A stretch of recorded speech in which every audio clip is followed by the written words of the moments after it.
ডাকসু নির্বাচনের গঠনতন্ত্র দেখি গঠনতন্ত্রের ২ এর এতে আছে আপনার মুক্তিযুদ্ধের ইতিহাসকে, মুক্তিযুদ্ধের স্পিরিটকে ধারণ করা এবং সমুন্নত রাখা। ফরহাদ উনি জিএস পদে আছেন। তিনি আসলে যেহেতু ছাত্র শিবিরের একটি ঐতিহাসিক অবস্থান আছে মুক্তিযুদ্ধের বিরুদ্ধে, এবং একই সাথে উনি আরেকটি বিষয়ে ভায়োলেশন করছেন, সেটি হচ্ছে উনি নিষিদ্ধ ছাত্রলীগ সংগঠনের কমিটিতে ছিলেন।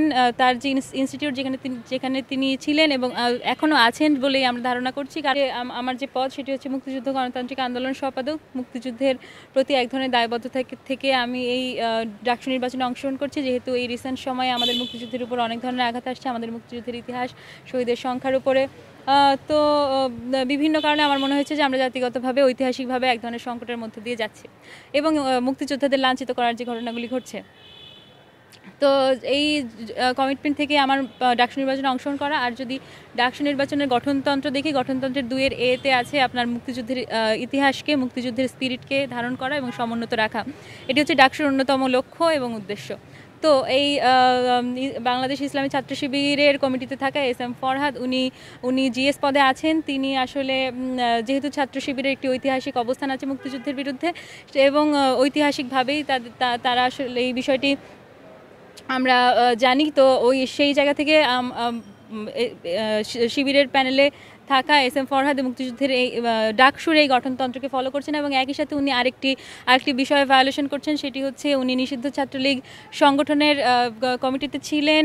তার যে ইনস্টিটিউট যেখানে তিনি ছিলেন এবং এখনও আছেন বলেই আমরা ধারণা করছি, কারণ তার কোনো পদত্যাগপত্র বা কোনো প্রমাণ আমরা পাইনি।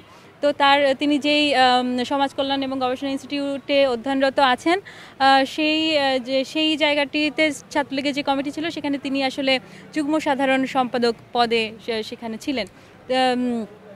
মানে আমরা তার কমিটিতে পেয়েছি এবং তার কোনো পদত্যাগপত্র কিংবা সেখান থেকে পদত্যাগ করার কোনো ধরনের প্রমাণ আমরা পাইনি। তো এই হচ্ছে আমার মূল বক্তব্য রিটের। হ্যাঁ, ডাকসুর উপর তো প্রভাব পড়ছেই। মানে ডাকসুর একজন প্রার্থিতা নিয়ে যদি চ্যালেঞ্জ করা হয়, সেটি অবশ্যই ডাকসুর উপর এর প্রভাব পড়ছে। কিন্তু আমরা চাই নির্বাচনটা যেন সুষ্ঠুভাবে সম্পন্ন হয়, যেহেতু এই নির্বাচনের দিকে আসলে উপর আসলে অনেক কিছু নির্ভর করছে, যে আমাদের শিক্ষার্থীরা নিশ্চয়ই তাদের সমর্থন আমাদের অসাম্প্রদায়িকতা এবং গণতান্ত্রিক যে প্র্যাকটিস সেটির এবং যেই মুক্ত চিন্তা সেটির দিকেই আসলে তারা তাদের সমর্থনটি প্রদান করবেন। তো এই বিষয়টি ভোটের মাধ্যমে নির্ধারিত হওয়া খুবই জরুরি এই মুহূর্তে। তো আমরা চাই নির্বাচনটা হোক।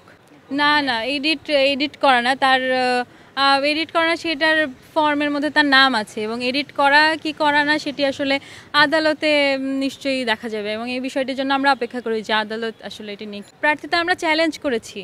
হ্যাঁ, তো এই বিষয়গুলি আসলে তথ্য প্রমাণ এবং আইনজীবীদের কোর্টের মাধ্যমে এগুলির মীমাংসা আসলে হবে আশা করি।